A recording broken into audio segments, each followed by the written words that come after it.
여러분 안녕하세요. 11월 3일 여의도 펀드매니저TV 금주시장 전망 및 투자 전략 시작하도록 하겠습니다. 여러분 주말 잘 지내고 계십니까?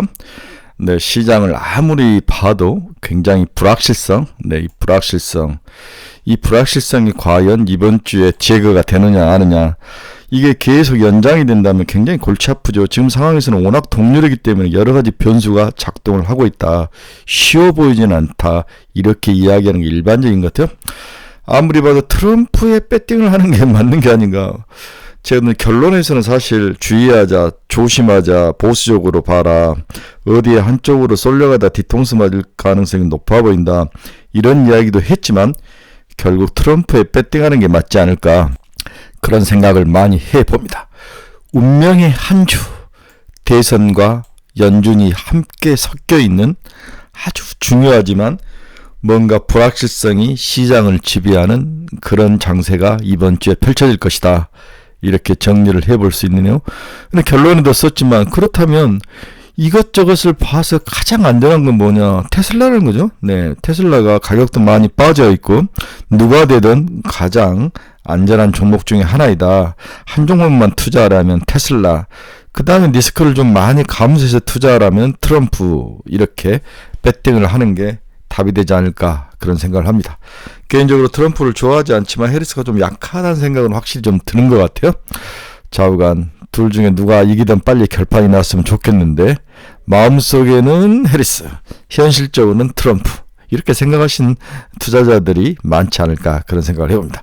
금주 시장 전망 및 투자 전략, 완벽하게 확실한 것을 손에 쥐고 하는 케이스는 없지만 특히 이번 주는 더욱더 앰비규리티, 불확실성 속으로 저희 한국 주식시장이 쑥 들어가는 그러한 한 주가 되지 않을까, 그런 생각을 해봅니다. 네, 금주시장 전망 및 투자 전략 출발합니다. 네, 구독, 좋아요 많이 눌러주십시오. 금요일날 미국 주식시장은 다우는 플러스 0.69, 나스닥은 플러스 0.8, S&P 500은 0.41, 미국 주식시장이 그나마 플러스로 움직였습니다. 이번 주는 뉴욕 중심 미국 대통령 선거와 초대형 이벤트, 대통령 선거 초대형 이벤트 FOMC가 있다. 누가 이기든 상관은 없지만 빨리 앰비규어티, 불확실성은 사라질 것이다. 이렇게 보는 거죠. 네, 미국의 5월가 전문가들을 생각을 정리해보면 이번 대선에서 트럼프 전 대통령 공화당이 승리하면은 레드 수입이 펼쳐질 경우, 대통령도 공화당, 모든 것을 공화당이 다 가져갈 경우 스탠드 & 푸어스는 500 지수는 대선 직후 6,000선으로 오를 수 있다. S&P 500이 6,000을 넘어갈 수 있다는 거죠.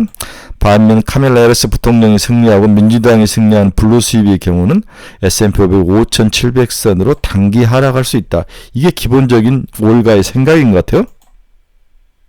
그럼 방금 이야기했던 S&P 500은 지금 5,728인데 이게 6,000을 뚫고 가는 게 있을 수 있다. 공화당이 모든 면에서 대통령부터 상하원을 다 장악할 케이스는 가능하다는 이야기죠. 현실적으로 인정을 해야 될 것 같습니다. 그렇다면 우리 한국도 떡검으로 좀 떨어지지 않을까, 그런 생각이 드네요.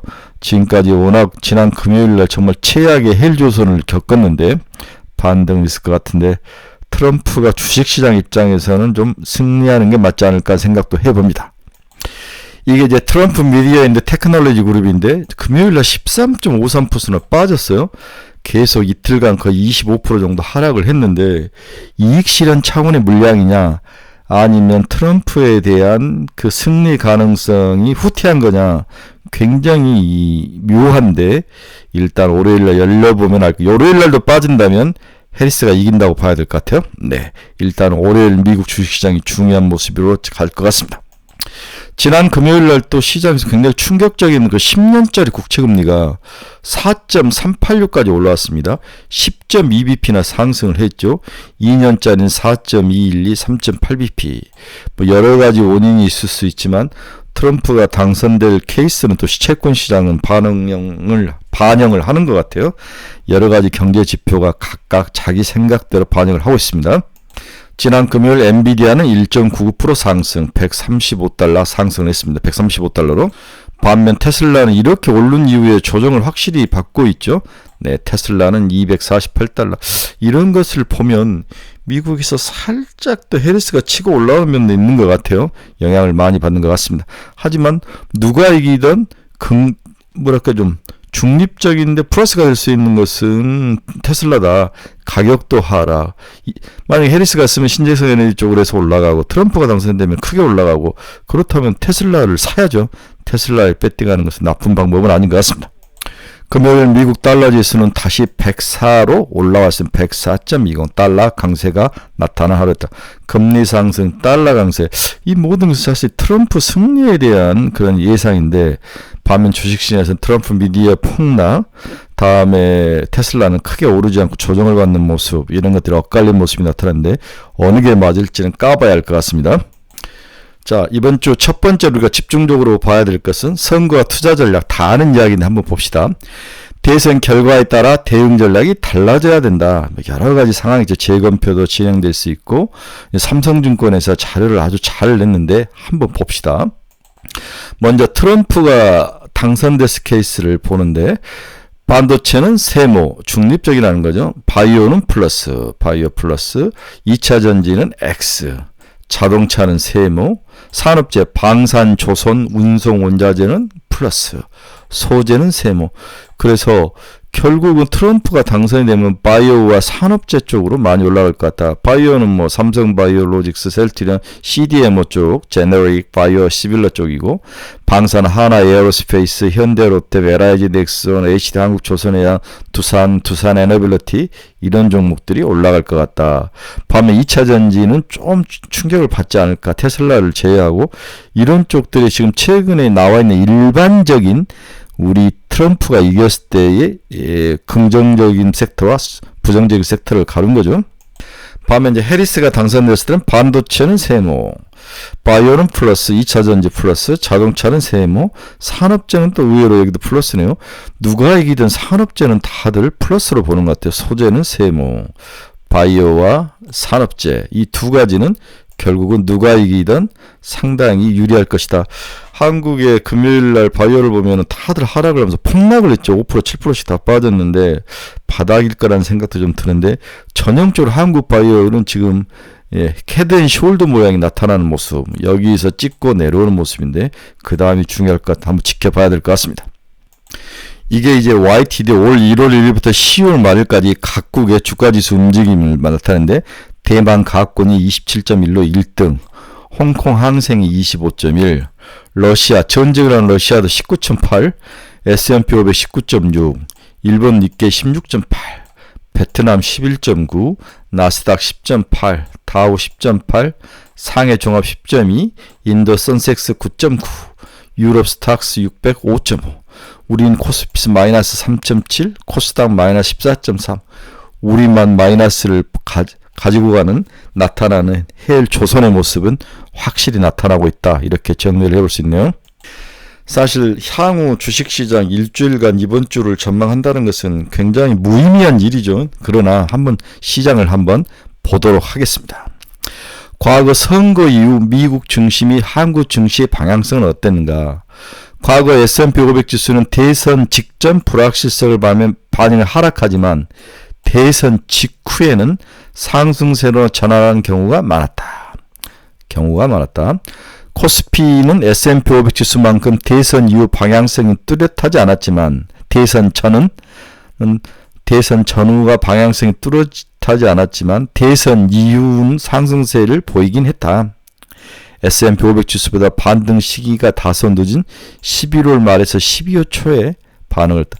그러니까 쭉 한국 코스피는 좀 조정을 받다가 그 다음에 이제 미국에 뭔가 전략이 생기고 확실한 방향성이 나오면 그때 올라왔죠. 늦게 반응을 했다. 대선 전은 방향성이 뚜렷하지 않았지만 대선 이후는 늦게 올라갔다. 이렇게 정리하는데 이런 과거 백미러 보고 운전하는 게 과연 맞는 건지 일단 과거에는 그랬다는 거죠. 향후 미국 증시를 보면 다양한 경제 지표들의 반등도 전망이 된다. ISM 제조업 재고 순환지수가 2개월 연속 상승하고 있고 ISM 제조업 11월 반등 가능성은 여전히 높다. 10월 46.2로 23년 8월 이후 최저치를 나타냈기 때문에 반등할 가능성이 높아 보입니다. 10월 고용지표 부진으로 11월 기준금리 인하는 유효하지만 장단기 금리차 상승세를 유지했던 이유는 미국 경기 부진이 일시적일까라는 생각 때문이었을 것이다. 따라서 일단 금리는 내리지만 고용에 대한 걱정은 없다. 따라서 미국 경제의 기초는 경제지표는 튼튼할 것이다. 이렇게 정리가 해보네요. 세 번째로 이번 주에도 기업 실적 발표가 지속이 되고 있다. 한편 이번 분기 S&P 500 기업들의 어닝 서프라이즈 비율은 83%로 지난 분기와 매우 비슷하다. 테크와 금융, 헬스케어가 지난 분기와 비슷하게 어닝 서프라이즈를 주도했다. 빅테크 기업들의 실적 발표 이후 주가는 엇갈리고 있지만 주가 상승한 기업들은 그만한 이유들이 있었다. 그래서 주가가 상승하는 두 가지 케이스를 한번 설명을 해드리도록 하겠습니다.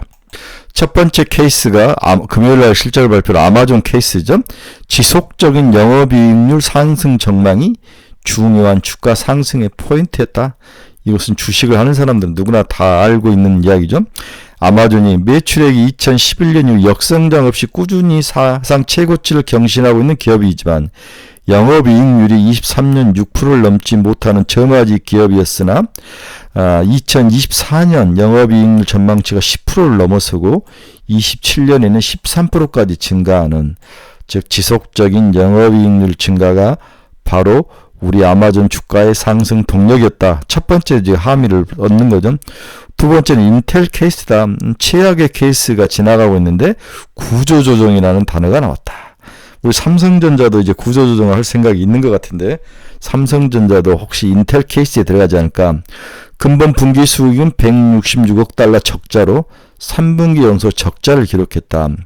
근본 분기 실적만 보면 적자 금액이 더 커졌기 때문에 주가 하락이 불가피했지만 오히려 주가는 저점 대비 23%나 상승을 했다. 구조조정이 주가 상승을 끌어올렸다는 거죠. 결국 이번 실적 발표에서 두 가지 형태의 기업만이 주가가 올랐다. 영업이익률이 꾸준히 상승하는 거. 두 번째, 뭔가 구조조정, 미래 먹거리를 준비한 이 기업들이 올랐다. 이렇게 정리를 해볼 수 있습니다. 자, 그렇다면 향후 금주 한국 시장은 주식시장이 어떻게 되고 우리는 투자 전략을 어떻게 세워야 되느냐. 이 점이 제일 중요하죠. 세 번째 주제로 이걸 한번 다뤄보도록 하겠습니다. 지난 금요일만 봐서는 이번 주에도 크게 재미가 없을 것 같지만 또 반대로 생각하는 측면도 있을 것 같아요. 불확실성 해소점. 그럼 반등이 가능하고 낮은 밸류에이션도 여전히 매력적이다.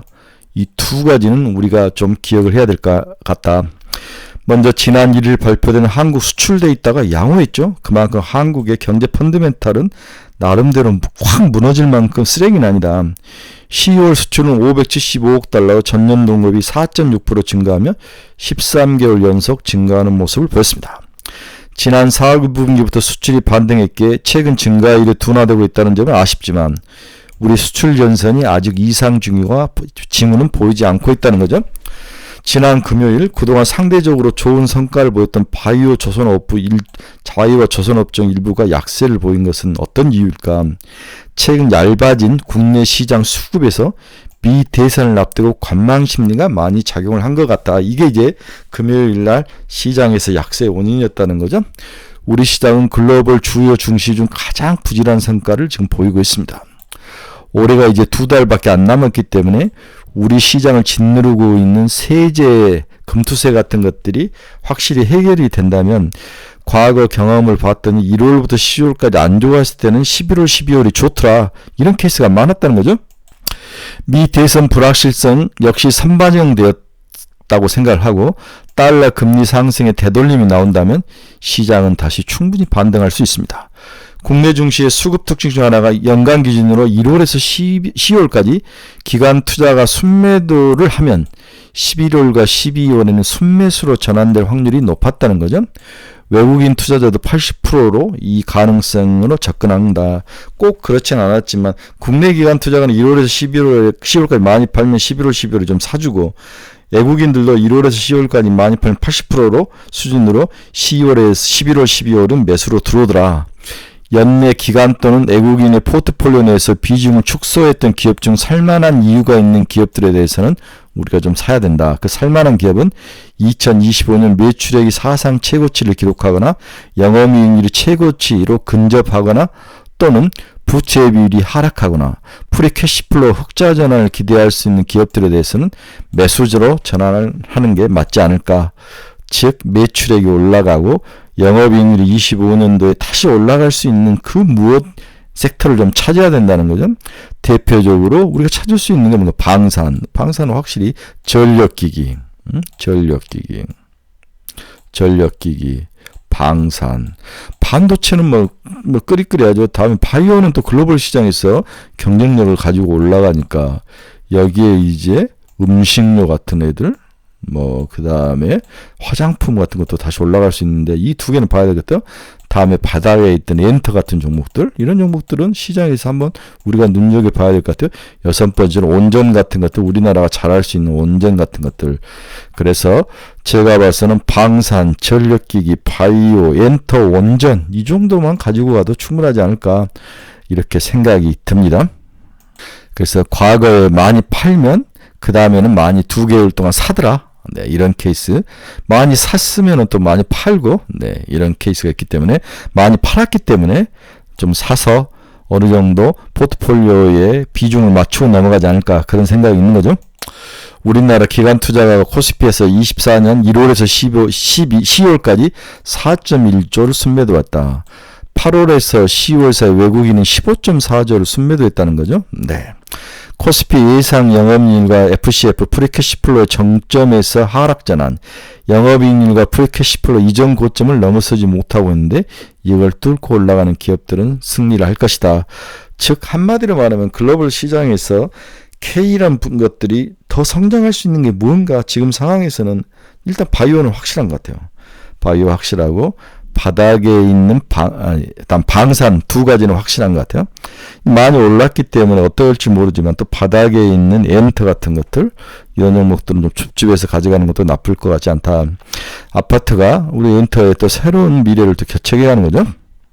그 다음에 또 우리가 봐야 될 게 밸류에이션적으로 지금 1배가 깨지고 0.9배 0.89배까지 0.9배가 깨지고 내려왔다는 거죠. 항상 이럴 때는 이렇게 치고 올라오는데 그런데 과거에 보면 0.63배까지 하락하는 케이스도 있었다. 그렇죠? 네. 그래서 항상 꼭 그렇잖아요. 관성에 의해서 더 내려올 수 있지만 일단은 0.9배가 깨졌다는 것은 마지막 밸류에이션의 마지막에 와 있다. 이렇게 보는 것도 나쁠 것 같지는 않습니다. 밸류에이션 매력은 확실히 살아있다. 자, 이제 결론에 들어가 봅니다. 트럼프에 배팅하라. 이 말이 맞을까? 틀릴까? 저는 어떻게 할 수는 없지만 일단 트럼프에 배팅하는 게 맞지 않을까. 해리스가 이기길 바라지만 트럼프가 살짝 이기지 않을까 그런 생각을 해보는 거죠. 네. 선거 전까지 불확실성 증가로 인해 리스크 탈피 및 그동안 이익을 봤던 종목들의 물량 출회가 선거 전 5일까지는 지속될 것이다. 만약 5일 이후에도 불확실성이 계속된다면 추가로 더 나올 것. 선거 투표 최종 결과가 시장에서 누가 예상을 할 거냐. 이 부분도 굉장히 중요하죠. 따라서 섣불리 움직여서 뒤통수를 맞지 말자. 네. 차라리 많이 못 먹더라도 지키자. 정 사고 싶다면 누가 이기든 중립 영역에 있는 바이오, 방산, 전력기기, 엔터 정도만 선취 매수는 해볼 만하다. 그리고 좀 더 리스크가 있는 무언가라면 트럼프에게 유리한 트럼프에 배팅을 했던 테슬라 정도는 사서 한 15% 먹고 던지자. 이 정도는 상상해 볼 수 있지 않을까. 그 정도로 예상을 해보고 있습니다. 결론이 너무 단순해서 죄송합니다. 이번 주는 이것 말고는 해볼 말이 없습니다. 11월 주요 일정을 보면 11월 3일 비만 학회가 있는 거네요. 네, 비만 학회. 11월 4일 코리아 밸류업 ETF 상장 월요일 날. 네. 이거 좀 중요하네요. 대통령 선거. 12월 6일부터 미 면역 항암 학회. 오, 그러네요. 네. 중요한 면역 항암 학회. SITC. CEO ISN 서비스 지수. 그 다음에 MSCI 리뷰가 있고 FOMC 회의 결과가 금요일 발표가 있고 11월 11일은 중국 광문제 네, 쇼핑 네, 11월 3일은 미국 CPI 네, 중요하죠. 그 다음에 쭉 오다가 그 다음에 11월 20일 엔비디아 실적 발표가 있네요. 네, 11월 20일 엔비디아 실적 발표, 13일 CPI, 월요일 밸류업 지수, 비만학회, 면역 항암학회, 광군제, 굉장히 중요한 날들이 있기 때문에 이거 한번 쭉 뭐라 할까요? 붙여서 놓고 보시기 바랍니다. 그 다음에 이제 다음 주에 기업 실적을 발표하는 리스트를 봤으니까 이거 잘라서 한번 붙여 놓으시고, 그 다음에 이것도 한번 쭉 잘라서 붙여 놓으시고, 네. 그리고 이것도 잘라서 붙여 놓고, 기업들이 실적 발표를 언제 하나, 11월 4일, 5일, 6일, 다음에 7일, 8일, 12일, 2일까지 쭉 나와 있으니까 한번 잘라서 붙여 놓고 실적 발표를 이렇게 하고 있구나, 이렇게 놓고 보시가, 매니저들은 다 이건 놓고 추론하고 살펴보고 그렇습니다. 네. 네, 오늘은 좀 빨리 끝냅시다. 네, 투자의 방향성을 잃어버리신 분들은 저희 카페를 좀 들어오십시오. 네, 이 카페 주소 치고 들어오시면 됩니다. 복사해서. 여러분 중에 종목 상담이 필요하신 분도 저에게 좀 오십시오. 매일매일 관심 종목도 올려놨습니다. 유료니까 충분히 생각하시고 들어오시기 바랍니다.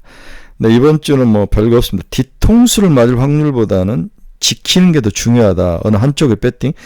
나는 손이 근질근질해서 미치고 싶다. 그러면 트럼프 쪽으로 배팅해라. 이것저것 하나만 배팅가 나면 테슬라에 배팅해라. 이렇게 정리를 하고 마치도록 하겠습니다. 네, 여러분 감사합니다. 화요일 아침에 다시 뵙도록 하겠습니다. 즐거운 주말 되십시오.